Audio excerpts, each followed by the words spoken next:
Boa noite, meu povo. Aqui eu, mais um episódio, agora episódio 33 desse podcast Explodidamente, que veio aqui pra explodir a mente mesmo, né, professor? Não tá ainda mostrando o meu convidado aí, vocês sabem quem que é, mas como diz um grande poeta, uma mente que se abre a uma ideia nova, né, ela nunca mais volta ao mesmo tamanho que ela tinha. Essa é a proposta desse podcast, e eu tenho o prazer, um real prazer de estar aqui com uma pessoa que foi um dos meus formadores, professor Roberto de Barros Freire. Obrigado, professor, por estar aqui, por disponibilizar seu tempo, estar aqui para esse papo filosófico que a gente vai ter hoje. Eu tô lisonjeado de ser convidado, né?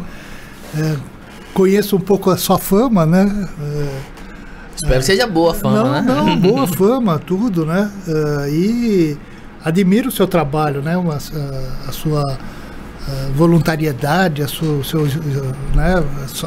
Independente, né? Livre, né? Eu acho muito legal. Eu até tento fazer um pouco, mas eu tenho muita dificuldade com computação, né?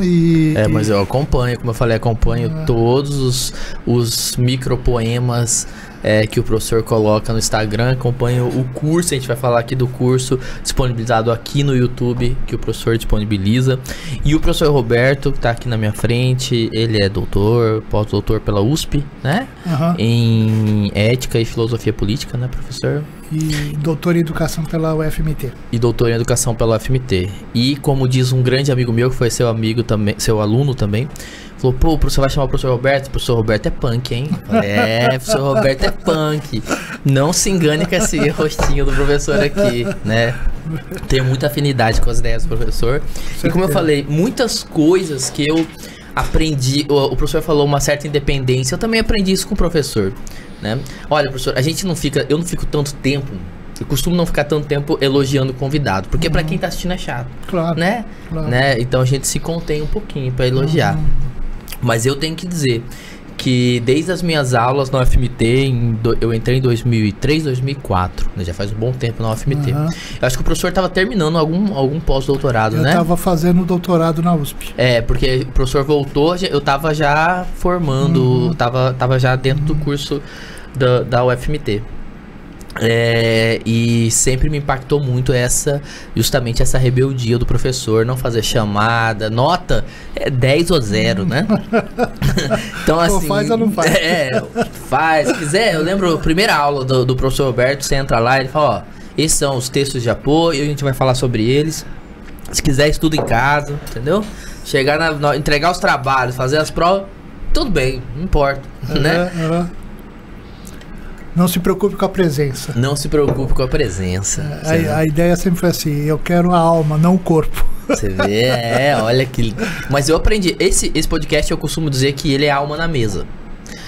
Você recebeu o roteiro pra fazer? Claro que não, né, professor? Porque não tem roteiro. Não tem roteiro, nem mapa de perguntas, não tem nada disso. A ideia desse podcast é realmente o mapa, a alma na mesa. Eu acredito no encontro, sabe? Levinas, Buber, eu acredito no encontro. Falo disso em quase todas as conferências que eu dou, palestras. E esse podcast nasceu disso, sabe? Da magia do encontro.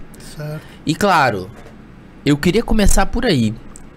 Um defeito que a academia... Vamos começar batendo na academia. Depois a gente vai elogiar ela. Mas, a academia e o Bauman nos ensinou isso, né? Alguns autores conseguiram mostrar que você consegue ser rígido, você consegue ser verdadeiro historicamente e não tá fechado a uma linguagem acadêmica. O que eu digo, né, seja no mestrado que eu não concluí, mas o mestrado que eu escrevia, praticamente a tese toda lá em Portugal, seja aqui, o que eu percebo é que a academia, eu costumo dizer que ela é o monstro devorador de teses. Você vai escrever, nem sua mãe vai ler aquilo lá, né? Mas você tem que escrever. E aí, esse é um papel dela, faz parte do processo rígido, isso tudo bem. Mas ela tem uma dificuldade muito grande de sair dela mesma.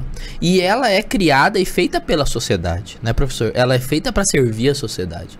Quando a academia não consegue transpor essas barreiras, né, e também alimentar a sociedade, não só com intelectuais, mas alimentar realmente, né, transpor isso, ela peca em algo, né?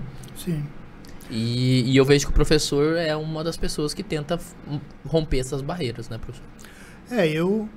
A minha própria tese de doutorado na USP foi bastante criticada, em parte, pelo fato de eu não fazer o comentário de um pensador. Eu fiz sobre um tema, tá? A participação política, né? E isso, na USP, inclusive, alguns professores falaram assim, pô, a gente não tem nem instrumento para avaliar isso, porque nós estamos acostumados a avaliar você trabalha, um autor vê se lê os comentadores canônicos daquele autor, se fez isso, está aprovado. Se não fez isso, agora você está falando de um tema, não tem um autor específico, isso já foi um certo... foi aprovado, quer dizer, apesar da USP ser bastante tradicional, né, aceitaram, né? Recebi essas críticas, mas passei, né? Agora, a academia, ela tem um lado rígido, e até importante que ela tenha um certo lado rígido, mas ela permite que você faça abertura, depende muito da sua coragem, entende? Você precisa ter uma certa coragem para desafiar, né? Porque ela é feita para seguir um certo protocolo, né? Quando você se encaixa no protocolo, é fácil de você ir para frente e conseguir tudo. Quando você escapa desse protocolo, às vezes é difícil de você conseguir. Você falou há pouco do professor Peter, né? O professor Peter, ele estava falando antes de começar a gravação. Exato, o professor Peter. Filosofia da educação para criança. Então, nós quando começamos a fazer um projeto, eu, o Peter, a professora Cristina, né? Nós até fundamos um grupo de pesquisa sobre isso. A gente botava o projeto para filosofia, eles falavam que era educação. A gente botava o projeto na educação, eles falavam que era filosofia. Por quê? Porque era filosofia e educação. Mas como a CAPES se divide ou filosofia ou educação, não tem o intercâmbio. Filosofia para crianças. Filosofia e aí o pessoal criança. Falava, não, mas criança? É a mesma coisa da filosofia clínica que a gente estava falando aqui, né? Exato. Não, criança não filosofa, não dá, não, como assim, né? Claro. Né? E é isso que por isso que por exemplo, você fala da interdisciplinaridade, mas é uma teoria, na verdade a prática não é interdisciplinar, nós somos disciplinares. Então foi o que aconteceu com a gente, a educação falava que era filosofia, a filosofia falava que era educação, e na verdade ninguém queria pegar o projeto, né? Mas a gente acabou levando, quer dizer, veja, quando você vai romper com o tradicional, sempre tem um conflito, né? E o novo assusta. As pessoas não estão acostumadas com as coisas novas, elas estão acostumadas com as coisas tradicionais, né? Então, é preciso um pouco de paciência e um pouco de persistência, né? Senão você não consegue ir adiante com alguma coisa nova, né? Mas eu que estou há 37 anos na academia, na UFMT, fora que eu tive na USP antes, né? Eu sei que com o tempo você consegue, martelando, você consegue impor mas defender algumas teses interessantes, né? Olha, como que eu vejo, professor? Eu acho que se a gente não ocupa esse espaço, eu falo, quem é acadêmico, quem não inventa coisa, né? Não vai gravar vídeo no YouTube porque lê o Wikipédia, não. Quem lê, isso foi uma coisa que eu me propus também, na minha carreira, né? Se pessoas assim não ocupam esse espaço, aí às vezes charlatões ocupam, entendeu? Né? Charlatões, meramente midiáticos, polemistas, né? Olavo de Carvalho da vida. Você tá entendendo? Se você que tem essa formação, não ocupa, outros ocupam. E na universidade está tudo aberto. Você tem que aprender a conquistar espaço. Você entende? Eu lembro assim de colegas, logo quando a gente começou a defender a filosofia para criança, não sei o que, isso vai tirar espaço de alguém, não tira espaço, tem espaço para todo mundo. Você entende? Você não tem. E há uma preocupação quando você está colocando alguma coisa, não, você vai tirar espaço de outro. Você não tira espaço de outro, cada um conquista o seu próprio espaço. Né? Inclusive essa é uma das virtudes da academia. Há espaço para todos, né? Depende de competência e de coragem, né? Sim. Como dizia o Kant, né? Você não pode ser preguiçoso e não pode ser covarde, né? Senão você não atinge a maioridade. Com certeza. eu acho que se tem uma coisa que a gente... A tecnologia tá forçando é isso, né? Sim. Hoje em dia tem alguns cursos gravados na universidade que estão disponíveis, né? Disponibilizados no YouTube também, né? Mas eu acho mais que isso. O Bauman ensinou muito isso, assim, que é a gente também tem que conseguir trazer essa linguagem para uma linguagem mais fácil. A gente tem que sair de uma coisa acadêmica que só fala para acadêmicos, que usa jargões acadêmicos e está falando entre os seus, é quase, né, uma coisa fechada. Então, e é possível fazer isso com a qualidade e profundidade. Sim. Na minha opinião, o Bauman é um grande tradutor da nossa época, conseguiu fazer isso lindamente, é best-seller de vender aí, né? Apesar que algumas obras dele falam, pô, o pessoal tá comprando, mas será que tá lendo mesmo? É difícil. Algumas obras dele são bem difíceis, né? Mas algumas são muito fáceis de ler, né? Mas a ideia dos tempos líquidos dele é perfeita. É perfeito. Ele pegou o espírito da nossa época, né? Isso eu acho muito legal, né? O Mohan também, na minha opinião, o Mohan rompe muitas barreiras. Eu lembro que eu tava no FMT e quando eu li Mohan pela primeira vez, eu fiquei encantado. Falei, meu Deus, essa nova... principalmente sobre a questão da nova lógica dele, né? Então, e eu lembro que eu não lembro de verdade qual professor foi, mas eu lembro que eu fui falar de fazer uma tese sobre Mohan e esse professor falou pra mim, mas isso não é filosofia. É aquilo que ele tava falando. Não, mas isso não é. Eu falei, cara, o Mohan não é filosofia. Tá bom, então, né? Então, assim, é uma barreira que a gente tem que ainda vencer, né, professor? Eu acho que uma coisa comigo, por exemplo, né?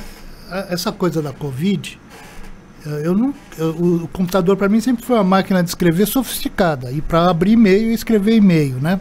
Claro, ia no Google ver alguma coisa. Mas com a pandemia, que a gente teve que dar aula à distância, aí eu comecei a dar aula pela internet, pelo Meet, né? Nós usamos o Meet na universidade, né? Gravar o negócio. Eu comecei a gostar da brincadeira, quer dizer, eu nunca tinha experimentado isso porque, enfim, eu dava aula presencial, era tudo presencial, nunca me preocupei. Quando eu tive essa oportunidade de dar aula pelo Meet, né? Uma outra forma, eu falei, sabe que é uma coisa legal? Aí que me ocorreu, eu vou fazer um curso de extensão. Dá para fazer isso em casa, né? Tranquilo, né? Barato, né? A internet é uma coisa razoavelmente barata, né? O acesso à informação é fácil, põe no YouTube, o YouTube é gratuito. Eu falei, não, é perfeito, né? Mas veja, isso só me ocorreu porque teve a Covid, eu fiquei trancado em casa, tive que começar a aprender a dar aula pelo Meet e gostei, né? Não vi... No começo eu falei, como é que eu vou fazer? Não sei mexer nisso. Mas você aprende, né? Né? Eu achei muito legal. E foi daí que me surgiu a ideia de eu fazer um curso pelo YouTube, né?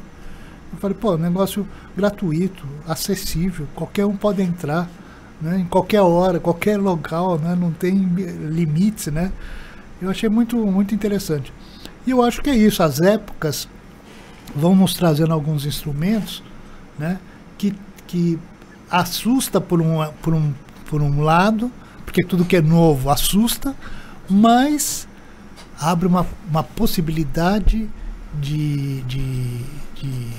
enfim, de novos instrumentos para a gente trabalhar com cultura, com filosofia, com ensino, com educação, né, que é muito legal, né?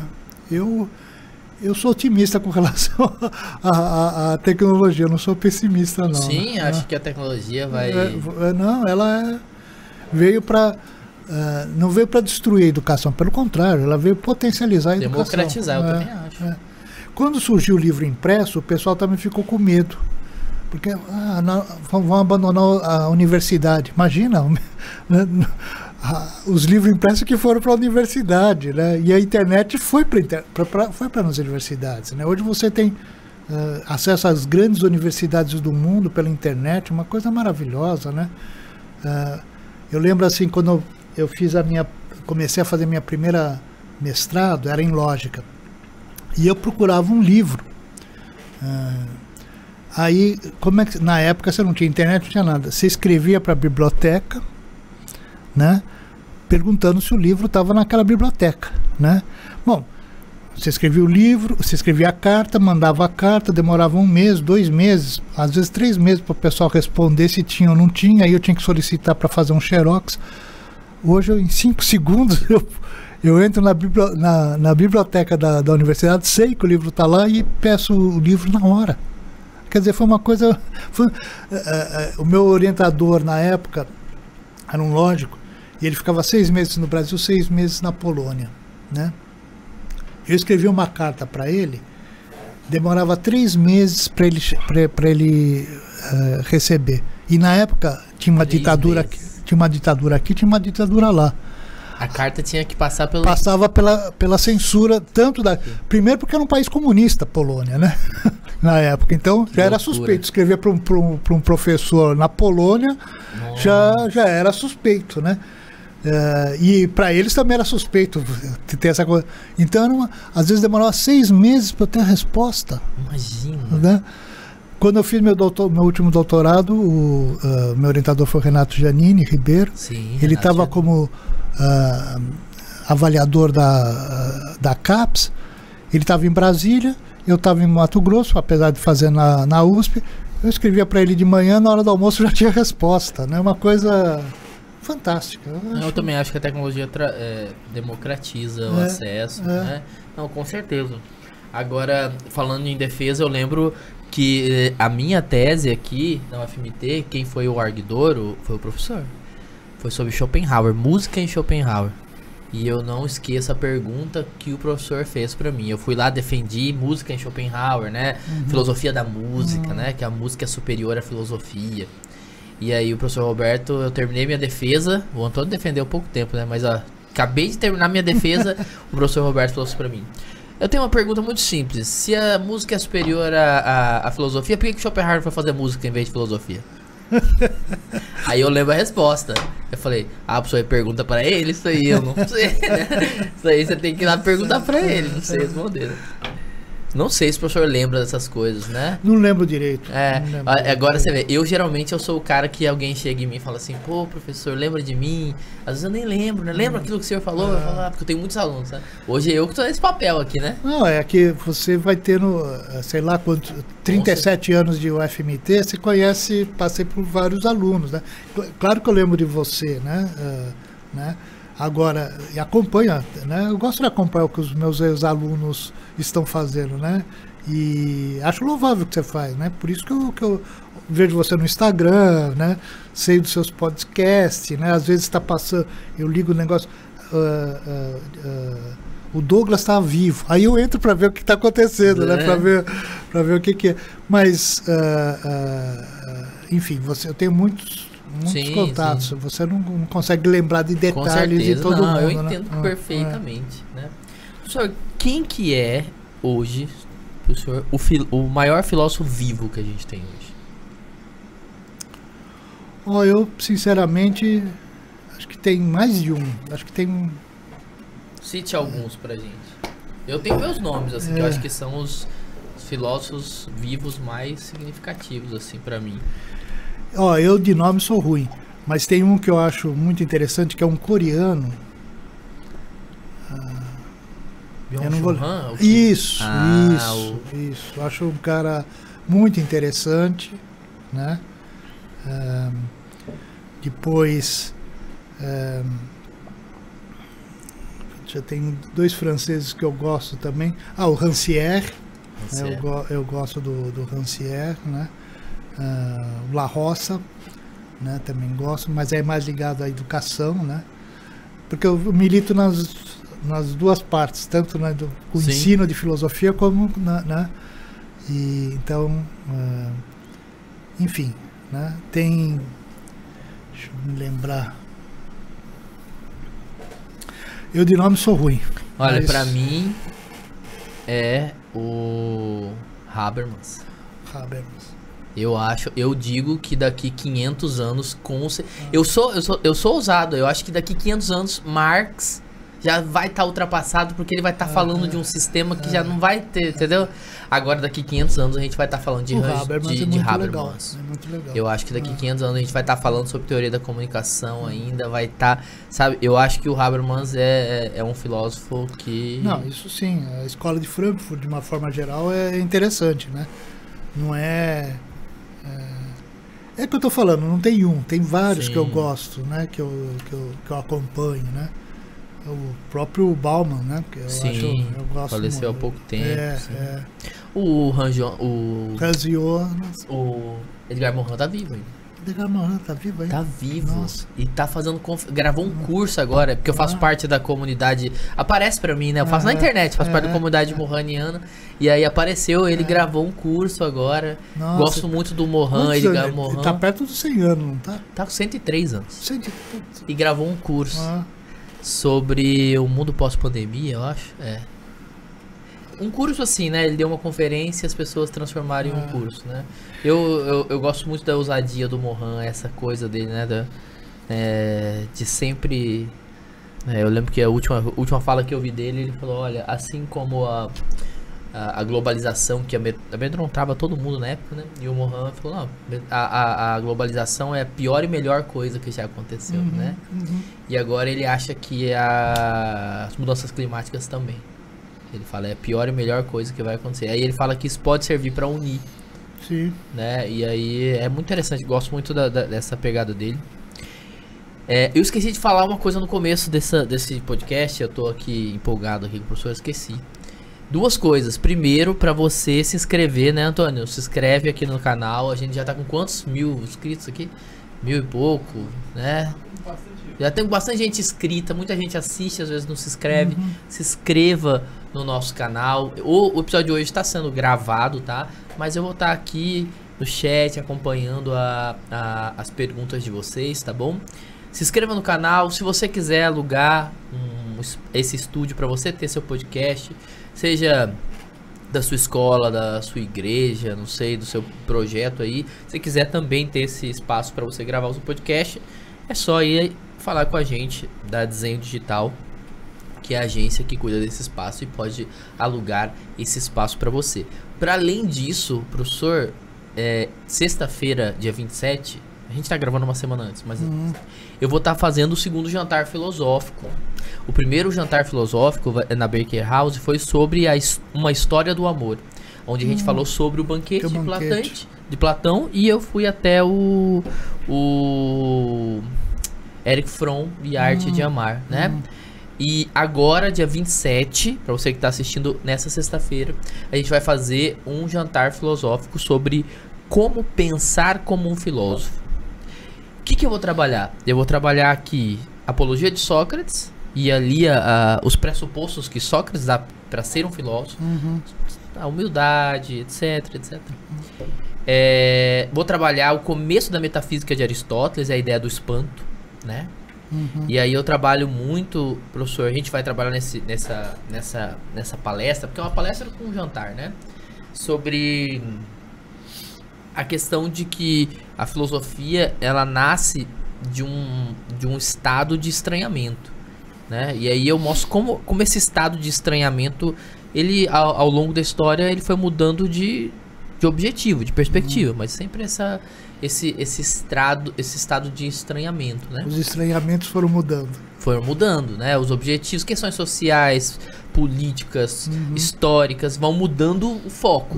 Mas o filósofo é sempre aquele que olha para um lugar que ninguém está olhando. Exato. Ou olha para aquilo que todo mundo está olhando, mas olha de uma perspectiva, um paradigma totalmente diferente, né?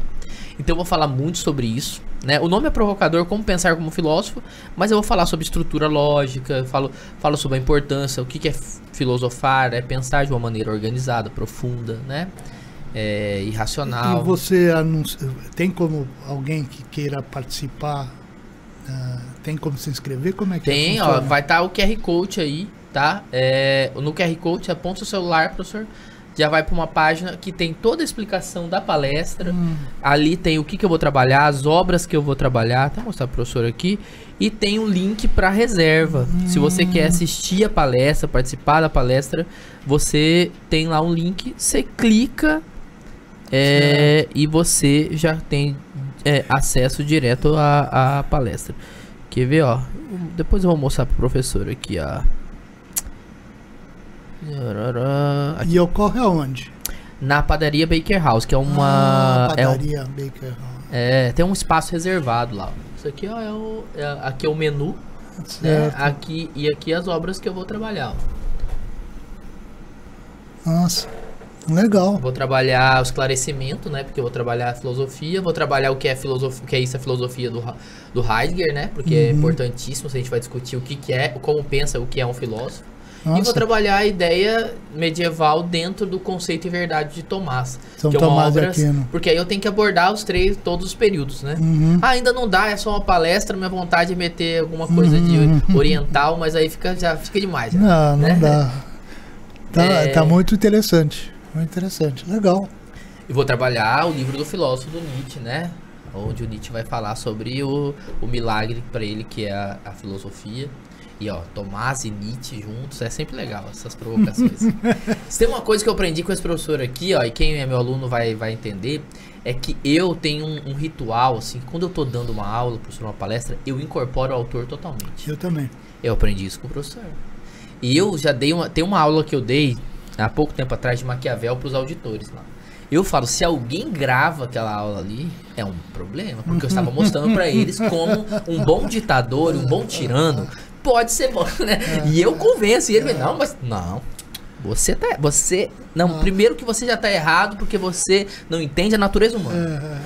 Então assim, eu incorporo o autor mesmo, né? Não, eu acho que é o certo, porque você tá lá para defender uma filosofia, não a sua filosofia, né? Perfeito. Porque, né? Então você está lá para ensinar uma filosofia de um filósofo clássico, canônico, né? Importante, né? Porque o filósofo é importante não só pelo que ele escreveu, mas pelo que ele provocou. Sim. Depois, pelas ideias dele, né? Eu acho isso... Não, eu falo assim, se a pessoa tem uma aula de Marx comigo, eu monto um sindicato na sala de aula. Aí depois, aí vem o Locke, o próprio... Não sei... posteriormente eu vou trabalhar outro autor, né? Que vai encontrar as críticas do Marx, eu já... E eu realmente incorporo. Eu na hora ali... E quando termina as aulas, os alunos falam, professor, mas qual que é a sua opinião? Eu falo, olha, se eu tô em sala de aula de ensino médio, eu falo, quando cai no Enem, o professor Douglas achou... Aí a gente vai conversar sobre isso, né? Mas quando eu tô em outros lugares, eu falo, você quer saber a minha opinião? Eu não acho ela tão importante aí, né? Mas se você quiser, eu até dou ela. A gente senta e conversa, né? Não é tão relevante assim. Eu falo assim, a filosofia robertiana ensina a filosofia. Você vê? Ótimo. Ótimo. O que uma pessoa, na opinião do professor, precisa para ser um filósofo, para ter esse título, professor? Eu acho que precisa estar aberto às ideias que a humanidade tem. Tem acho que é o Sêneca, ele fala assim, nada que é humano me é estranho. Né? O Nietzsche cita essa frase, já falaram que é de outros, já falaram, mas eu acho que é do Sêneca essa frase. Eu acho que é isso, você tem que entender o ser humano na sua multiplicidade. Então, você não deve estranhar as ideias, né? O filósofo é um cara que está aberto a essa pluralidade do que a humanidade faz. Né? É isso. Você tem que entender essa pluralidade. Você não tem que julgar ela, você entende? Você tem que compreender por que está assim, por que muda, por que se conserva, né? Eu acho que é isso que distingue o filósofo dos não filósofos. Os filósofos estão abertos a essa pluralidade, né? E eu acho que é isso. Precisa ser formado em filosofia para ser filósofo? Não, de jeito nenhum. Quem faz filosofia sai como filósofo? Não.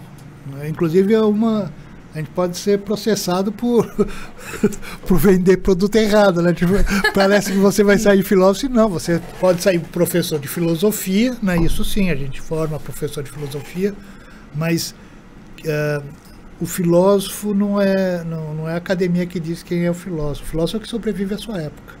Você vê, né? É como uma faculdade de arte. Se a pessoa faz artes. Você é artista? Não. Olha. Não, né? Você não faz a faculdade de arte, você é artista. E muitas vezes o filósofo, na sua época, nem é conhecido como filósofo. O caso mais interessante é do... Você já ouviu falar no Robert Filmer? Não. Você só conhece o Robert Filmer porque o Locke começa o segundo tratado do governo civil criticando esse Filmer. Você entende? Porque era o filósofo na época do Locke. Você imagina, e quem ficou conhecido foi o Locke. Esse filme... Genealogia da Moral, Nietzsche, ele critica dois médicos da época, né? Psicólogos e tal, que na época eram tanto que o Nietzsche se incomoda. E quais são o nome dele?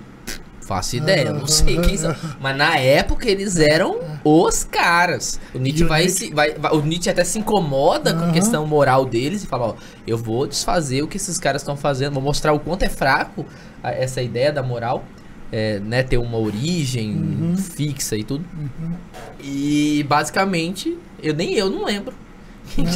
Mas na época eram os caras, né? Pois é, e o Nietzsche inclusive ficou desconhecido, mal visto até 45. Tá? Depois da guerra é que ele foi um pensador francês chamado Lefebvre que salvou o Nietzsche por ser judeu e falou que o Nietzsche não era um antissemita como o pessoal colocava, né? Porque quando ele fala de judaísmo, da irmã dele, né? A culpa é da irmã dele, né? Que o marido dela foi o criador do partido nazista, né? Mas quando ele fala do judaísmo, ele está falando do cristianismo e do islamismo. Para ele é uma forma de judaísmo. Com certeza. Não está falando do judeu especificamente, né? É que o pessoal não entende isso, né? E quem vai salvar ele, quem vai restituir a originalidade do pensamento do Nietzsche é esse Lefebvre, que era um pensador francês, escreveu um livro chamado Hegel, Marx e Nietzsche. Tá? Foi um clássico, assim, e ele que vai botar o Nietzsche novamente no mercado, vamos dizer assim, né? Você vê, assim. E o Nietzsche, até recentemente, era proibido em Israel. Você vê? Né? Porque continua achando que ele é um antissemita, né? Mas hoje em dia parece que já faz foi nenhum salvo. sentido. Não faz sentido. Nenhum sentido. O livro é tudo, o Nietzsche é tudo menos totalitarista em nenhum sentido, né? E ele é o primeiro cara a fazer uma crítica ao germanismo. Naquela considerações intempestiva, ele fala exatamente, nossa, os alemães estão pensando que estão por cima de todo mundo, e os alemães, ele falou, é o povo mais escravizado que existe, mais pasteurizado, todo mundo obedece às regras, todo mundo pensa igual, você entende? Ele é o primeiro a fazer uma crítica a esse pensamento germânico na época, né? Então o Nietzsche nesse sentido ele realmente bate em tanta gente, ele é a martelada mesmo, né? E ele bate em tanta gente que sobrevive, né? Pouca coisa sobrevive ali sem uma crítica voraz, né?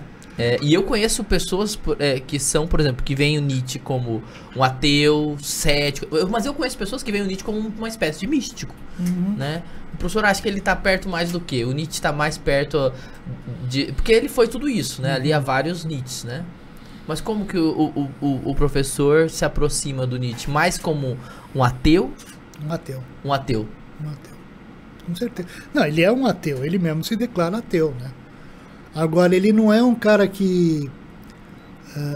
como ele mesmo fala, o problema não é matar Deus. O problema é matar o lugar de Deus. O problema é a idolatria. Não que você idolatra. Entende? Então ele fala assim, nós matamos Deus, mas nós não matamos o lugar de Deus. Então as pessoas continuam, tiramos Deus, botamos a ciência. Então estamos idolatrando a ciência. Aí ele diz, você vê como ele anuncia o nazismo, né? Ele diz, e vão matar a ciência e colocar o Estado. Exatamente. Aí vocês vão ver que aí a Idade Média vai ficar até boa perto do que vocês vão fazer. Ele é um profeta. Profeta. Ele anteviu um montão de coisa. E é isso que o pessoal, que o Lefebvre, inclusive, que é um pensador judeu, francês, né? Ele percebeu, falou, não, o Nietzsche foi um cara que não foi esse antissemitismo que o pessoal coloca, né? Então ele não quis destruir os judeus. Antes da gente ir para as cartas aqui, professor, que eu já vou explicar, mas antes disso, isso aqui não tem nada de místico, não. Só qual que é dessas cartas aqui. Mas antes disso, tem algumas perguntas que eu acho interessantes. Dá para separar obra e vida do autor? Por exemplo, pensa num cara como Heidegger. Estou falando de pra mim, um dos maiores do século XX. Monstro, assim. E foi do Partido Nazista. E assim, eu até tenho amigos que fazem doutorado em Heidegger, né? e que por um bom tempo, assim, até um tempo atrás, ainda tentaram dizer, olha, o filósofo Martin Heidegger, a filosofia dele não é nazista, ele foi um equivocado ali e tal. Mas daí, há pouco tempo, não sei se o professor viu, acharam as cartas. Ou seja, mesmo depois de mostrarem os campos de concentração, ele ainda trocava cartas antissemitas. Ou seja, ele já sabia dos campos de concentração. Então, isso é imperdoável. Como que a gente explica uma coisa dessa, professor? Uma mente tão brilhante, com uma filosofia tão profunda, como é o Dasein, como e cair em uma coisa como essa. Se você pegar a vida dos filósofos, a vida particular, pouco se salva. O Rousseau entregou os filhos para adoção. É terrível. E escreveu uma obra linda da educação do coração, entregou os filhos. O Sócrates vivia às custas da mulher. Se você for ver a vida agora, eles têm que ser responsabilizados pelas obras deles, né? É isso que o que interessa é o que eles escreveram, né? Porque, vamos dizer assim, todo mundo tem seus pecados, todo mundo erra, né? Na vida particular. Mas as ideias dele, o que provocou, o que ocasionou. Então, eu levo o Heidegger, para mim, independentemente da vida ter sido reitor na época do nazismo, né? Para ser reitor ele tinha que assinar a carteirinha do partido nazista, né? Enfim, ele vendeu a alma pelo poder. Mas que eu estou falando, se você for ver, o Descartes também teve filha com a empregada, né? Então, você for ver, poucos se salvam, poucos foram se a gente entrar puros, em critério de escravismo e machismo, aí realmente pouquíssimos se salvam, né? Você pega um cara como o Kant, né? O Kant tem o imperativo categórico, né? Haja como se a sua ação pudesse ser universalizada. Se ele seguisse o seu próprio princípio, tá? Ele se contradiria, porque ele não teve filhos, né? Se ele seguisse esse princípio dele e exigisse que a humanidade toda seguisse o princípio dele, a humanidade tinha acabado na época dele. Ninguém ia transar, ninguém ia casar. Eu tinha pensado nessa crítica ao Kant. O Kant entra em contradição. Um cara, um pensador que é tudo muito rigoroso o pensamento dele, mas ele cai em contradição com a vida, porque ele não seguiu o princípio categórico dele, o imperativo categórico dele. Tá? Porque se todo mundo seguisse o que ele fez, a humanidade tinha acabado no século XVIII. Sim. Né? Então, assim, claro, tem erros, a gente tem que criticar os erros desses filósofos, mas eles são importantes porque eles tiveram um alento, alguma coisa que contribuiu para o desenvolvimento da humanidade. Pensamento da humanidade. Eu costumo dizer que estudar filosofia de uma maneira como eu entendo a história eu sou um defensor da história da filosofia, sabe? Detesto aqueles livros de ensino médio que não mostram filósofos e dão ideias soltas. Então a pessoa chega lá, o primeiro capítulo é sobre a razão, não sei o quê, mas não fala de ninguém. Aí o segundo capítulo é sobre liberdade, aí discute liberdade assim sem falar de ninguém. Aí eu falo assim, olha. E aí, dentro desse debate, né, eu acho que eu conheço bem, a gente depois até vai falar um pouco do mestrado em ensino de filosofia, eu sempre digo que a história da filosofia ela tem que estar lá, ou como apoio, ou como... Porque as ideias não estão soltas na história. Não. E estudar a história da filosofia, eu defendo isso nas minhas aulas, nas minhas palestras, é uma fala que eu tenho muito, é estudar a história do pensamento humano. Então você está estudando a história de ideias que você acha que são suas. Meus alunos vão lá ter uma ideia e falam, eu que tive essa ideia. Eu falo, olha, na verdade tem um cara que escreveu bastante sobre essa ideia. Entende? Então, assim, estudar a história da filosofia é estudar o processo da invenção e construção das ideias. Mais do que a vida desses caras, né, desses filósofos, das filósofas, mais do que isso, a gente está falando da estrutura de como a gente chegou hoje, né? Eu acho que daria para falar mais do Heidegger, porque a gente viu muito isso na nossa época. Como que pessoas inteligentes, que a gente conhece, pessoas entraram em discursos fascistas, totalitaristas. Como que isso é possível? Pessoas que você conhece. Você entende o paralelo que eu faço? A pergunta é até um tema que eu tenho pensado muito, né? Esses pontos cegos, né? Dentro da filosofia clínica eu até tenho algumas respostas para isso dentro da estrutura da pessoa, sabe? Alguns prejuízos entraram ali dentro da estrutura dela e aquilo começou a criar pontos cegos que ligou-se aquilo a alguns valores, né? E dá pra tentar explicar isso. Mas é um fenômeno absurdo, os grupos de família do WhatsApp e como que algumas pessoas que você conhece e conheceu há tanto tempo, tá lá, pessoas que você acha e julga serem inteligentes, humanas e estão defendendo a invasão que aconteceu no terraplanismo. Terraplanismo, né? Como é que volta essa ideia arcaica? Eu fico... E olha, hoje nós temos... O Kant falava, a liberdade de ideia é o principal para você ser maior, né? Sem liberdade de ideia não há... Hoje nós temos acesso à informação muito mais do que na época do Kant, mas como é que uma ideia tão retrógrada, tão atrasada, né, ressurgiu? Tá? Inclusive, assim, no Brasil, para mim, não tem pensamento conservador. No Brasil tem pensamento atrasado. Reacionário, É atrasado. O pessoal quer voltar ao passado. Eles não querem... Conservadores são os britânicos. Os britânicos são conservadores. Tá? Eu respeito até esse pensamento conservador britânico. Eu também acho, né? Um pensador que tem seu mérito. Agora, assim. O brasileiro não é conservador, o brasileiro é atrasado. É uma coisa assim, falta cultura política, filosófica, você entende? É por isso que essas ideias, esse ódio que surgiu, né, nesses últimos 4 anos, né, que foi uma coisa perigosa até, eu fiquei espantado. Eu nunca imaginei que a gente tivesse tantas pessoas tão atrasadas, né? E brigas na família, né? Aqueles ódios, aquelas coisas, né? Eu fico impressionado. Mas eu acho que o grande desafio disso aí é entender como que isso aconteceu. E se isso é importante e é possível um diálogo. Eu tenho lido o Gadamer, né, da hermenêutica, e ele fala que se você não consegue dialogar mesmo com isso, a culpa ainda é sua. Entendeu? Né? Então, assim, eu acho que o grande desafio é conseguir achar os motivos e as raízes disso, né, para entender o fenômeno, né, e para partir daí entender aonde está o ponto cego, como que isso aconteceu na era da comunicação, como que isso acontece, né, dentro do... A Hannah Arendt, naquele livro A Origem do Totalitarismo, ela fala que a única forma da gente evitar a volta do nazismo é a história, é a narração dos fatos. O que aconteceu? A história do Brasil foi falseada, né? Acho que foi o Nelson Rodrigues que falou que no Brasil até a história é duvidosa, né? Porque você... refaz o passado, né? Reescreve o passado sem ter conhecido. Então, eu acho que muito dessas ideias prosperaram porque as pessoas não conhecem história. E no Brasil é pouco valorizado o pensamento historiográfico, né? Algo que o Nietzsche fala, né? Inclusive na Genealogia da Moral, ele começa reclamando que os filósofos não têm conhecimento histórico. Né? Desde do estudo dele, a tragédia, né? Do resgate que ele pode... O Nietzsche fez um resgate muito importante aos pré-socráticos, né? A genealogia dele foi fantástica, né? Eu acho que... E eu concordo com a Hannah Arendt. A única forma de você evitar a barbárie é contar a história.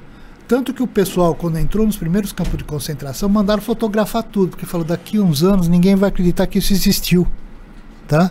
E é isso, tem gente que não acredita que existiu os campos de concentração. Aquela mortandade dos judeus, não foram só judeus, foram os ciganos, os comunistas, os homossexuais, foi uma carnificina. E boa parte da ética que a gente tem hoje surgiu da ética pós-guerra, né? Hans Jonas, Hannah Arendt, Habermas, Levinas, Gadamer, vai embora aí. E esses caras todos ainda pensando por que aconteceu Auschwitz, né? Porque eu fui dar uma palestra há pouco tempo nada, foi antes da pandemia, na UFMT, pro pessoal da medicina lá. Me chamaram para dar uma palestra e foi sobre a imagem totalitária do outro, né? E aí eu trabalhei Levinas e Hannah Arendt. E eu trabalhei essa ideia da diversidade, porque a Hannah Arendt, ela diz basicamente o seguinte: se a gente fizer um curso inteiro de 60 horas antifascista, é capaz de você criar fascista. Então você tem que criar um curso que fala sobre tudo, porque aí você traz diversidade, entendeu? Porque se você cria um inimigo e só fala desse inimigo, rapidinho você cria... O Homer Simpson, né, tem isso, que ele fala, esses fascistas, quando vê ele se veste com uma roupa antifascista, e o Homer começa a matar gente, que ele fala que são fascistas. Então assim, a Hannah Arendt, ela tem Eu também acho. É uma coisa que eu exerço, eu acredito nisso. A diversidade de pensamento é a única maneira da gente se vacinar, né? Contra essas coisas. Eu acho que ela acertou o ponto. Né? Mas enfim. Vamos lá. O que é isso aqui, ó? Aqui tem perguntas filosóficas, professor. Você vai tirar essa pergunta. Você tirou. Você leu a pergunta. Eu quero responder essa pergunta. Você vai ler e responder. Como você quiser. Da maneira que você leu, falou, essa aqui eu nem não quero mexer. Duvido que esse cara aqui ele não foge da briga, não. Entendeu? Então, assim, mas vai responder como quiser. Certo. Pode tirar a carta que o professor quiser. Tirar logo ali que tá na frente, né? Aí, ó. O que é a vida? Puxa, essa pergunta é difícil de responder. Essa é... Já começamos a bujanra aqui já. O que é a vida? O que é a vida, né? No Provoca também da bujanra. Mas o Marcelo Taz agora que está na frente. O Marcelo Taz também. Né, que tá ali, sempre fala assim. Aí ele termina o último bloco perguntando o que é a vida, né? Eu acho que a vida é um processo que a gente constrói cotidianamente. Eu acho que não é uma coisa pronta, tá? A gente não escolhe nascer, não escolhe morrer, mas entre nascer e morrer a gente escolhe tudo, tá? Mas é um projeto que você vai construindo cotidianamente, né? E por mais que você programe onde você quer chegar, há muitos desvios que nos encantam, né? E não é ruim se desviar, né? Para você procurar novas coisas, né? Eu acho que a vida é isso, né? Perfeito, professor. Vamos dar aqui, ó. Pode tirar outra aí. Que eu vou aproveitar que o professor está aqui e vou explorar bastante essa... O amor traz felicidade? E aí? Quando você encontra, sim, né? Se você não encontra, não. Mas o amor... enfim, como tudo na vida, né? Pode te dar felicidade, pode trazer infelicidade, né? O amor em excesso é problemático, né? Então... eu acho que a grande dificuldade é você encontrar um par, né? Eu acho que não é todo mundo que consegue, né? Eu, no meu caso, estou casado há 40 anos, né? Eu encontrei um par, né? Eu não consigo me imaginar... Pra estar os dois aqui, a professora Cristina não pôde vir hoje porque está em reunião. Está em reunião, exatamente, né? Mas é uma coisa assim, quando você encontra o seu amor, acho que é uma felicidade, né? Uma complementação muito interessante, tá?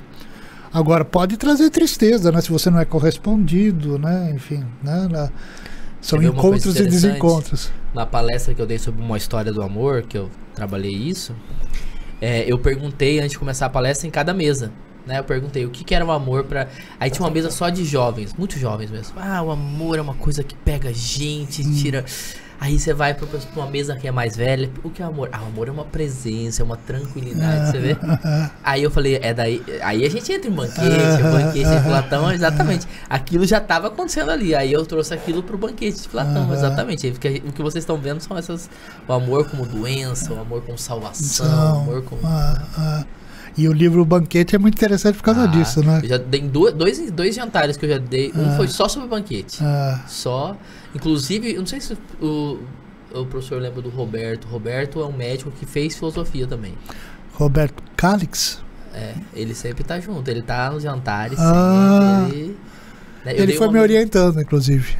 Eu dei uma mentoria em ética, que foi 16 encontros de ética, né, com jantares e tal. Ele fez ética cristã, eu dei dentro de uma capela, incorporei Agostinho, o pessoal se emocionou, falei, calma, porque depois vem ética Foucaultiana aí, depois vem Foucault, né, então assim, né, mas foi bem legal, ele é você vê, é meu mentorando, vamos dizer, ele tá fazendo as mentorias que são esses encontros, né? Era uma pessoa muito interessante. Sim. Vamos lá. Tem mais uma. Bom, pelo menos 3 para começar. Tá, vamos tirar de outra fileira aqui, né? Bem do cantinho. À esquerda. Gosto se discute e como. Acho que uma das coisas que a gente mais discute na vida são os gostos, né? Com todo mundo, né? Acho que não é possível. Para mim, acho que tudo é discutível, né? Tudo é motivo para E não tem problema discutir. O problema é quando você chega às vias de fato, aí sim é problemático, né? Mas claro que você tem que discutir o gosto, né? O belo, né? O que fazer. A fundamentação da metafísica do belo, né? Eu tive essa obra, nossa, apanhei tanto com a Cristina me dando aula.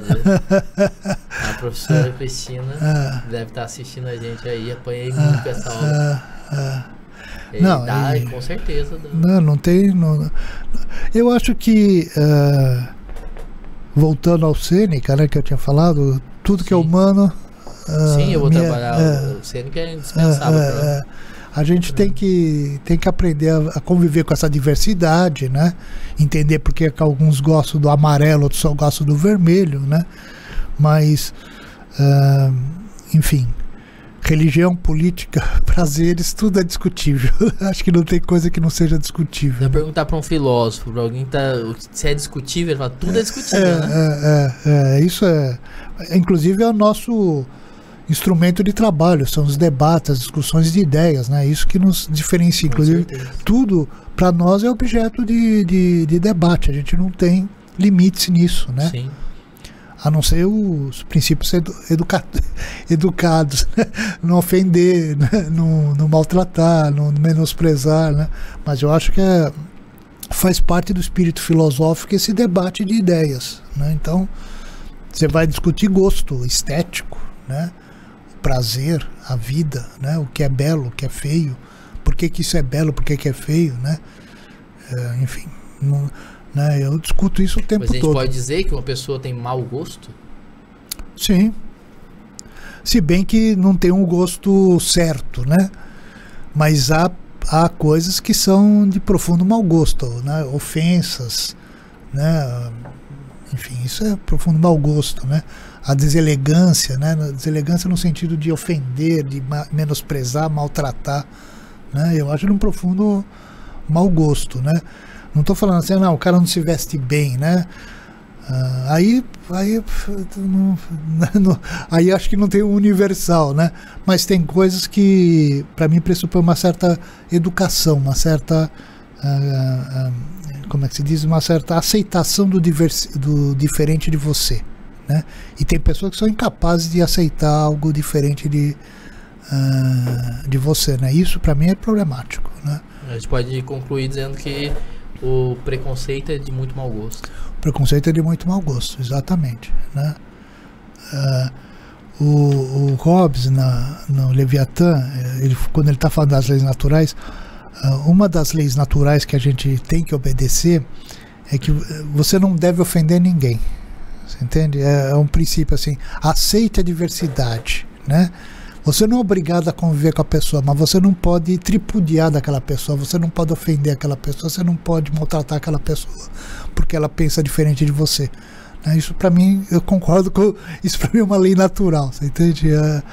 A razão nos impõe isso daí, você tem que aceitar essa diversidade dos homens, né? O problema é quando um quer forçar o outro, esse que é o problema. Enquanto cada um está na sua, eu acho que liberou geral, né? Agora, quando você quer impor o seu gosto a mim, né, aí é problemático, né?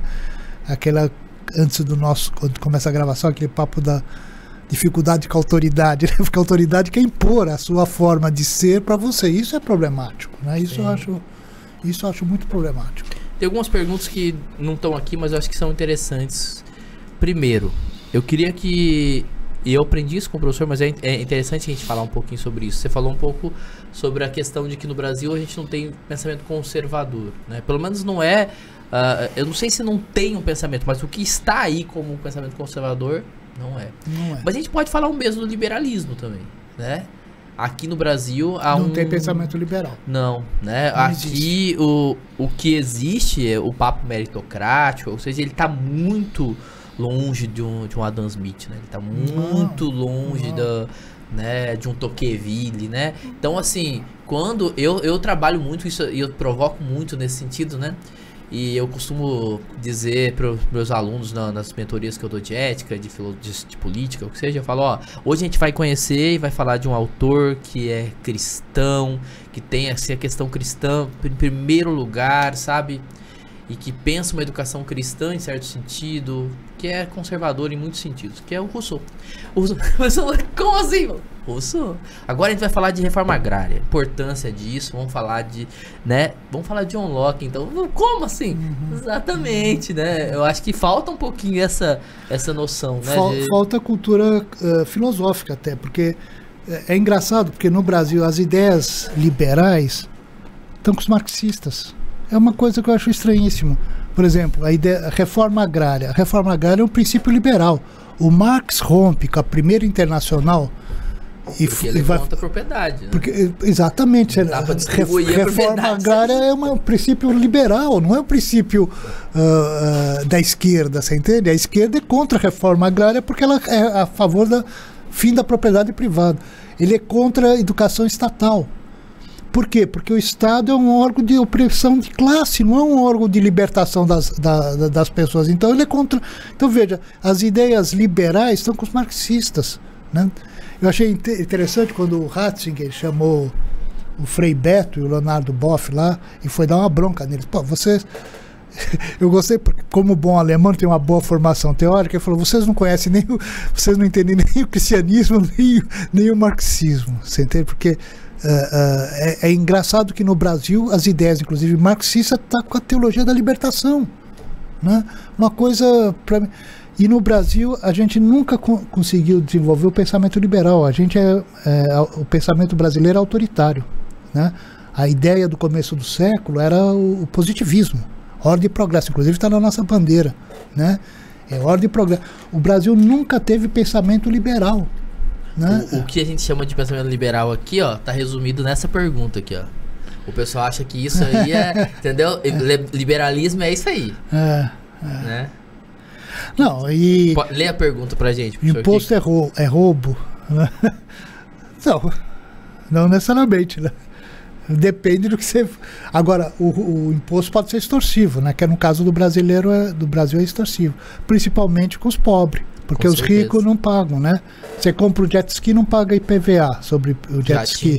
Jatinho, helicóptero, você não paga. Agora, você compra uma bicicleta, você paga um imposto altíssimo numa porcaria de uma bicicleta, que é um... meio de locomoção de pobres, né? Quer dizer, hoje em dia a bicicleta está até bem cara, né?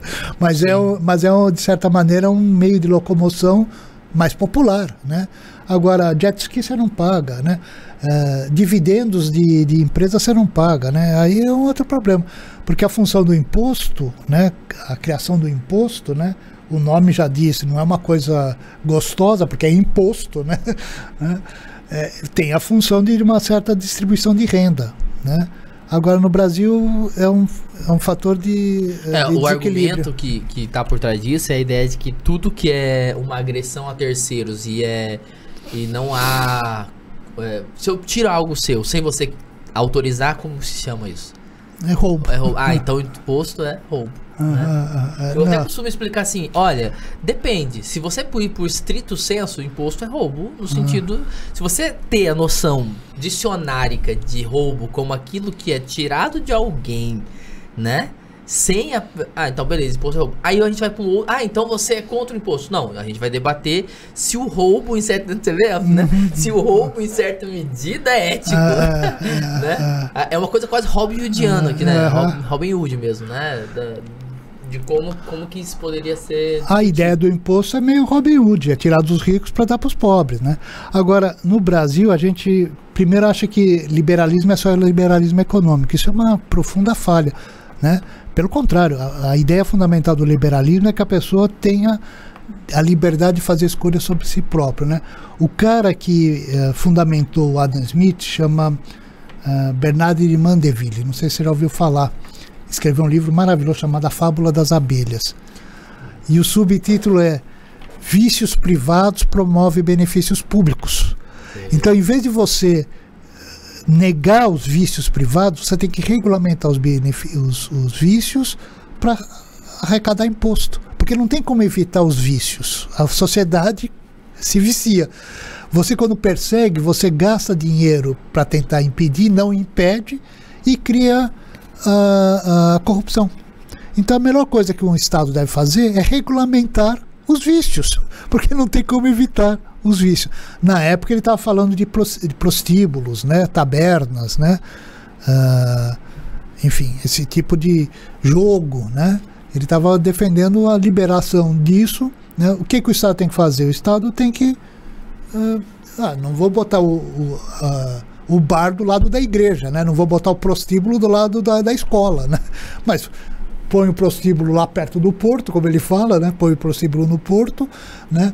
Põe o bar na periferia, tá? Não deixo perto da igreja e perto da escola, né? Mas eu não posso impedir, você não consegue impedir de fato, e você cria o mercado negro.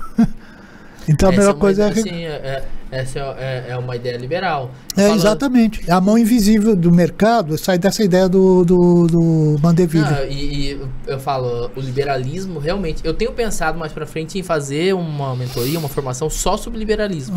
Por quê? Porque eu acho que... O Brasil precisa. Porque o conservadorismo no Brasil, ele realmente acabou entrando só no conservadorismo dos costumes. Imagine, conservador que é contra manter floresta em pé, ele não quer conservar, né? O Roger Scruton, a última obra dele é exatamente sobre a importância de se conservar a natureza, né? Porque ele é um conservador, né? A ideia de que, vamos cortar a árvore pra ver o que dá. Isso não é papo de conservador, né? O conservador não tá pensando nesse tipo de tentativa e erro, né? E o liberalismo, que quando, na minha opinião, quando você vai ler lá, né? Principalmente Tocqueville, Thoreau, eu sou apaixonado por esses caras. É muito interessante trazer esses caras pro debate moderno, porque eles não vão ser aceitos, nem pela esquerda nem pela direita. Não, principalmente no Brasil. Principalmente no Brasil, não vão ser aceitos. É muito difícil o brasileiro aceitar as ideias liberais, porque primeiro ele acha que é só uma questão econômica, e não é. Não, pelo contrário. Liberal na economia e conservador nos costumes, né? É o cara que, não sei se você conhece o meme lá, é o cara que tá de lingerie embaixo e de smoke em cima. Não dá, né? Não é. Aqui no Brasil existe um movimento, eu não faço parte desse movimento, nem conheço ninguém dele, mas existe um movimento no Brasil chamado Livres. É um pessoal liberal que dá formações, até pelo que eu vi lá, nunca vi nem assisti nada, dá formações em John Locke e tal, e eles são um movimento liberal brasileiro, é um movimento mesmo liberal, que tem como principal causa as questões LGBTs. Ou seja, eles se veem como liberais, né, e com ideias liberais, tanto na economia quanto nos costumes, e até por isso, foi por esse movimento que, por exemplo, a primeira vereadora trans do Recife foi desse movimento, né? Mas é um movimento pária aqui. Deve ser. Eles são párias, o pessoal chama eles de pessoal da direita. Você vê, né? Mas eles são assim, um movimento pária aqui, por quê? Porque eles trazem essas ideias, do Tocqueville, do próprio Locke, né, em certa medida. No Brasil é difícil você aceitar. A gente acha que a liberdade vai cair em licenciosidade no Brasil, você entende? Então, se eu liberar as drogas, vai todo mundo se drogar. Se eu liberar o aborto, vai todo mundo abortar. Se eu liberar o jogo, vai todo mundo cair na jogatina. E não é verdade, né? Na verdade, você vai regulamentar algo que ocorre, porque tem jogatina, tem o consumo de drogas. No Brasil é proibido fazer aborto, faz mais aborto do que na França. Tá? Não adianta você impedir criminalizar o aborto, você não impede o aborto de ocorrer, tá? O Kant, né, quando ele fala lá de tirar o andador, né? Né? Tem um pouco a ver com isso. Apesar que o aborto ainda, eu acho que há uma discussão ainda filosófica que ninguém faz sobre o aborto, que é a questão do nascimento. Você não pode equalizar aborto 9 meses com aborto pílula do dia seguinte é aborto. Quando alguém pergunta, o aborto é legalizado no Brasil, eu falo, existe pílula do dia seguinte. É aborto. Mas eu não vejo problema, eu também não, tudo bem, entendeu? Mas eu acho ainda o debate um pouco mais complexo.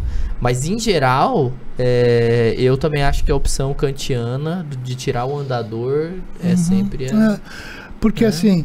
O pessoal acha que quem defende a legalização é a favor do aborto. Não, ninguém é a favor do aborto. A gente é a favor quem defende é só a favor da descriminalização do aborto, que é outra questão. O problema é que o aborto foi criminalizado, entende? Quando, na verdade, é uma escolha, tá? E ninguém escolhe fazer o aborto por prazer, tá? Na verdade, é o último recurso que a mulher normalmente usa, porque tem um ônus, um peso, alguma dificuldade, né? Ó, na minha setor, assim, quase todas as mulheres fizeram aborto. Quase todas as mulheres fizeram aborto. Né? Minhas amigas, tá?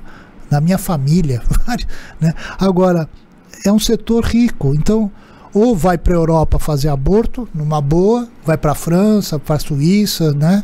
Já tive primas minhas que foram para a Suíça, fica numa clínica legal, faz o aborto lá, numa boa. Agora o pobre, ou melhor, a pobre, faz perfuração do útero com agulha, uma coisa horrível. Você sabe que existe esse negócio porque ela depois tem que dar entrada no SUS. Então o pessoal calcula o número de aborto no Brasil por essas mulheres que perfuraram o útero e depois dão entrada no SUS para resolver o problema. Tá? É cruel com os pobres, porque a classe média ou vai para as clínicas que tá cheio de clínica de aborto por aí, ou vai para a Europa. Se tem mais recursos, vai para a Europa. Tá? Quem que paga o pato? Para variar, o pobre. Né? E é esse que é o problema, eu acho, né? E aí, já que é para criticar geral, há também, eu vejo uma crítica muito plausível, assim, que é feita principalmente para aqueles que defendem movimentos que defendem a legalização do aborto, mas que ainda estão deixando para as igrejas o processo de acolhimento. Porque muitas vezes a mulher precisa ser acolhida também nesse processo, né? Claro. Então não é só defender o aborto ou não, mas entender o acolhimento a isso. Não só aquela que sofreu, aquela que tá pensando em fazer, mas na verdade o que vai nascer ali é o grande amor da vida dela. E ela tá pensando em fazer isso por um processo de desespero, sabe? O acolhimento, o processo do acolhimento, ele ainda há poucos lugares aqui que fazem esse acolhimento, né? E o que eu acho mais hipócrita, não, então dá. Se a mulher der a criança, ela é mais mal vista do que se faz um aborto. É uma mãe desalmada, deu a criança, não criou a criança, você entende? É pior do que fazer um aborto, tá? Então, assim, a sociedade recrimina essa mulher que vai dar a criança porque não tem condições de criar, tá? E não dá nenhum auxílio, enfim, é uma hipocrisia, tá? E é uma coisa de homens, é porque os homens não fazem aborto, porque se os homens tivessem que fazer aborto, o aborto estaria regulamentado. Como é a mulher... Quem falou essa frase? Eu esqueci. Tem um autor que fala exatamente. Não sei. Essa é uma frase famosa, mas... Eu sei que é uma questão machista, porque o aborto está principalmente no Brasil, né? Muito machista, né? Você pode pegar o Congresso, só 15% é mulher. É muito difícil passar uma lei, né, a favor das mulheres. Por quê? Porque o machismo impera. O Partido das Mulheres aqui tem um cara, só que ele... Vamos para uma... Porque a ideia é entrar em polêmicas aqui também, né? Essa aqui, na verdade, é um bar online, eu falo aqui, sabe? Só falta a cerveja aqui, tem ali, mas o senhor Roberto não bebe. Mas se quiser, à vontade. Não, ainda a cerveja que tem ali, eu descobri que eu tô alérgico a glúten agora. Nossa. Agora eu tô tomando... Aí eu tomo só... Louvado não tem glúten. Tô fazendo propaganda Louvado não tá pagando propaganda. Faz propaganda, Louvado. Vem aí patrocinar o programa aqui, né?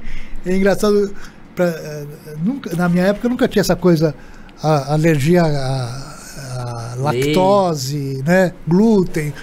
De repente esse negócio se tornou. Eu falei. Depois de adulto, imagina. Mas eu fui a Covid. Covid. Depois da Covid, um mês depois, eu comecei a empolar. E eu tenho até edema de glote, se deixar. Ou seja, começa a inchar. E aí até eu descobri que era o pão francês que estava me dando isso. Nós sofrimos. Nossa, que coisa. Sofri. Nossa, sem pão francês é um horror a vida, né?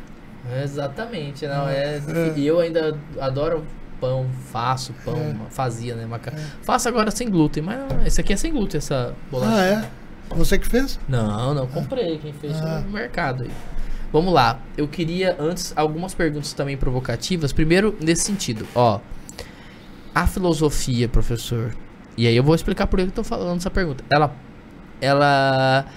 ela muitas vezes é dita, assim, eu ouvi aula sobre isso e tal, a filosofia é inútil, ela precisa ser inútil, mas a filosofia pode ser útil, né? E eu acho que é interessante falar um pouco sobre isso. eu gosto de contar essa história sobre como nasceu o curso lá que eu falei pro professor, que é o curso de filosofia para argumentação na redação. Eu estava dando aula em uma escola aqui, né? Aqui em Cuiabá, uma escola de alto desempenho, uma escola de elite para quem quer fazer medicina. A maioria quer fazer medicina, né? E as pessoas, os alunos costumam gostar bastante da minha aula, porque eu provoco muito e tal. Então, é uma ótima aceitação em sala de aula. E aí colocaram os plantões de filosofia à tarde. Uma ia lá para tirar dúvidas. A maior parte das vezes ia um aluno ou dois lá para perguntar sobre Deus, religião. Né? Os alunos de ensino médio iam lá para fazer esse tipo de comentário. Eu gosto de responder essas perguntas. A gente conversava, mas era uma conversa muito informal. Até que alguns alunos, de 2015, começaram a fazer o quê? A ir lá e perguntar para mim sobre redações. Professor, essa redação caiu sobre a questão da legalização do aborto. Como que se discute isso? Vamos lá, tem um debate desse lado, tem um debate ligado à questão do direito à mulher, os argumentos, e tem debates contra a legalização do aborto a partir de tal mês e tal, esses debates são assim e tal, e os filósofos falam disso. E tem essa redação, o que você acha dessa redação, questão ambiental? Bom, o Hans Jonas tem uma questão muito importante e tal, e aconteceu o quê? Os alunos chegavam com as redações, de surpresa, e eu nessas aulas eu comecei a resolver as redações com os filósofos. Aconteceu que a sala, que era de 40 alunos, ficou pequena, porque começou a ir muita gente, mais de 40 alunos. Aí levaram a gente para uma sala maior nos plantões de filosofia, e aí já tinha 60 pessoas pra ir à tarde para ter plantão de filosofia comigo.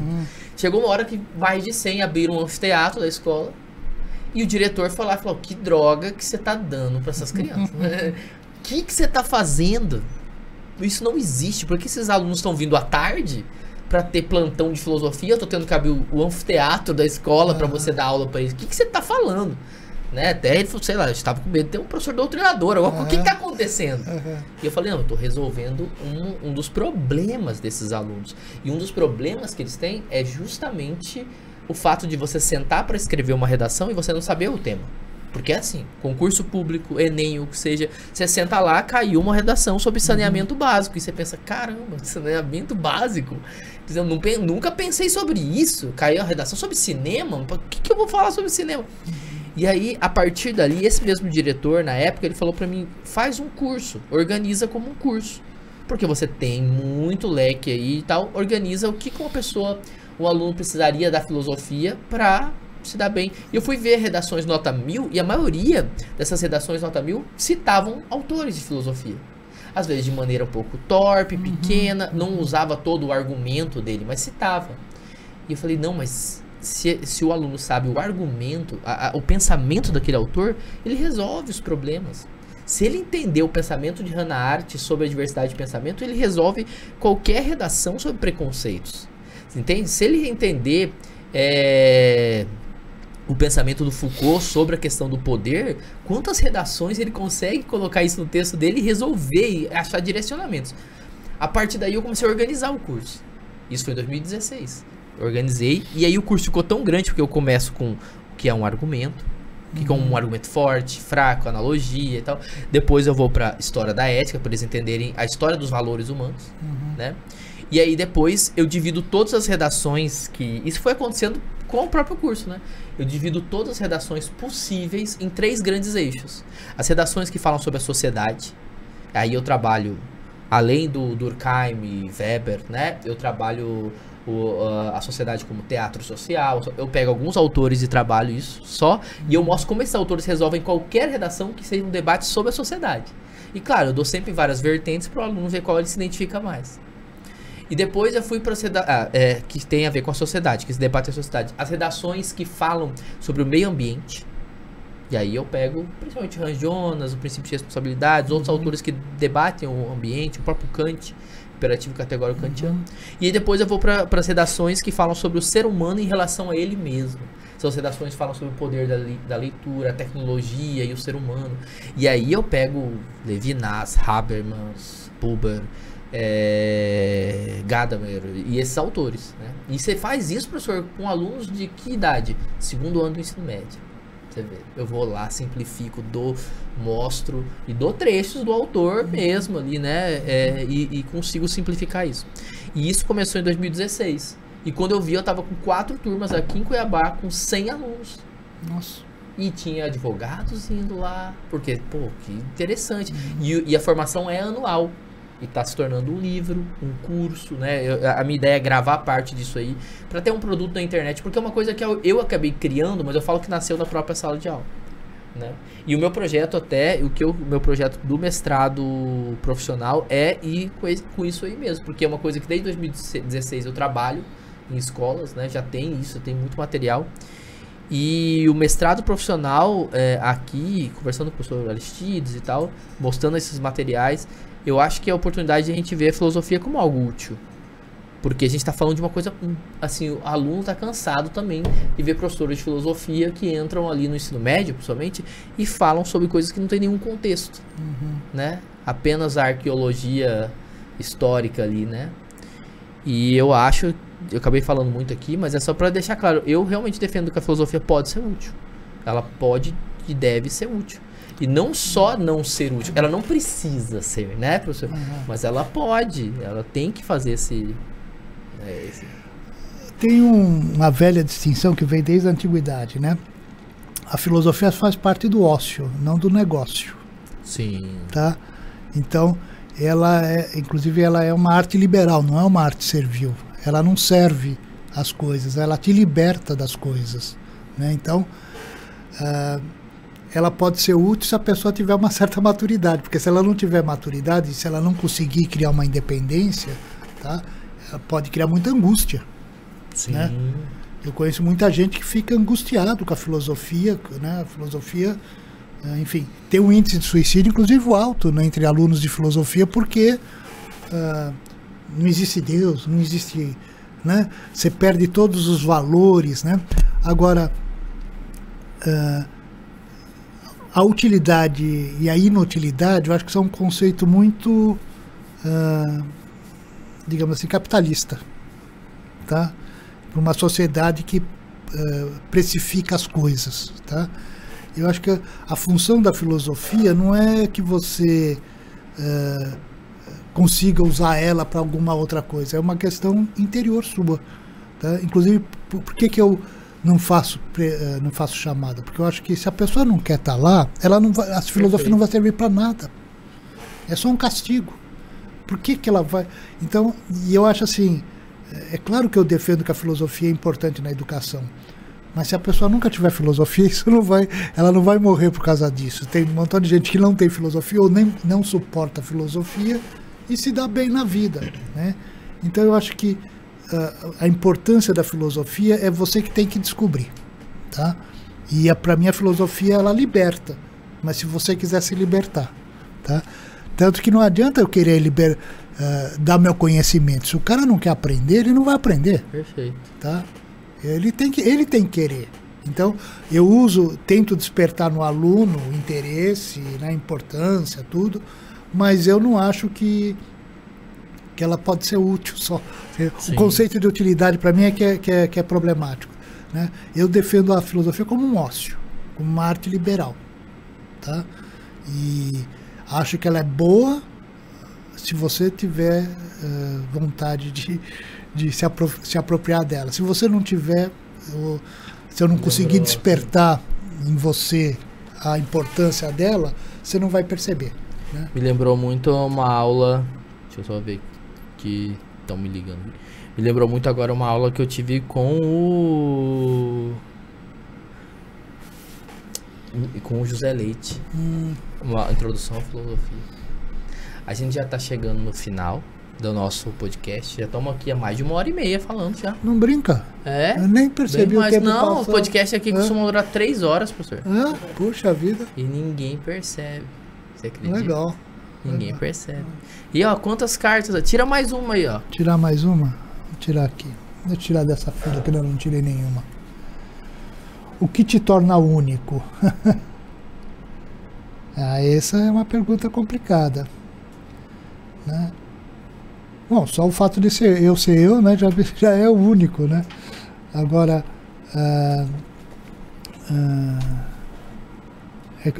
É como eu falo, assim, o pessoal pergunta qual é a sua filosofia, né? Eu falo, a minha filosofia é a filosofia robertiana, né? É o meu pensamento próprio, é isso que me torna único, desenvolver minhas próprias ideias, né? É isso que faz eu ser eu, né? Então, eu tento mostrar minhas ideias para os meus alunos, mostro o que eu penso, escrevo um livrinho, escrevi já 2 livrinhos, na verdade, né? E eu acho que é isso, é o que eu consigo criar com meus próprios neurônios, né? Não que não esteja apoiado sobre milhões de outros neurônios antes de mim. Sem esses milhões de outros neurônios, os meus neurônios não teriam funcionado, tá? Mas eu acredito que os meus neurônios conseguem pensar algumas coisas com as suas próprias perninhas. Sim. Né? E é isso, né? Eu acho que o que nos torna único, acho que são nossa compreensão do mundo. Perfeito. Né? Ótima pergunta pra gente encerrar. Tem uma pergunta que eu sempre faço, tem 2, né? Primeiro é, o que o professor gostaria que tivesse escrito na lápide do professor? Aqui estou eu à espera de vós.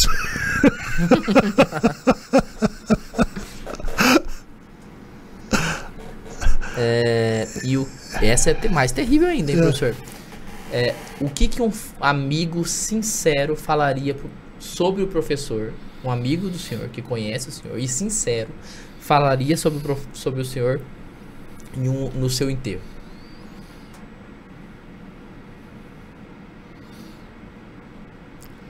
Acho que